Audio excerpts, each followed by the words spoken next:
దేవుని బిడ్డ సాతాను చేతుల నుండి విడిపింపబడినటువంటి సంఘర్షణ సాక్ష్యం దేవుని ప్రత్యేకమైన పాత్రగా ఉంటుందని దేవుడు ఎన్నుకోగా సాతాను చేతిలో బంధింపబడి క్రీస్తు విరోధిని సంతోషపెట్టే జీవితంలో లోక స్నేహం, శరీర బలహీనతలో, సమయ పాలనలో, వ్యర్థమైన ప్రయాసలో, లోక ఇష్టాల్లో సాతాను చేత బంధింపబడి చివరకు అదే లోకం ఒంటరి చేయగా, విరుద్ధమైన ఆలోచనలతో బంధింపబడగా దేవుని చూపు తనని తాకగా అదిగో మొదలాయే విడుదల కార్యం. ఇదిగో క్రీస్తు ప్రేమకు నిలువెత్తు ప్రతిరూపం.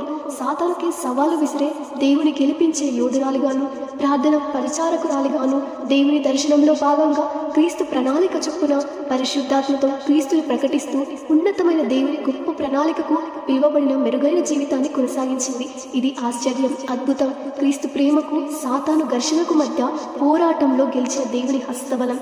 నీ జీవితం అందరి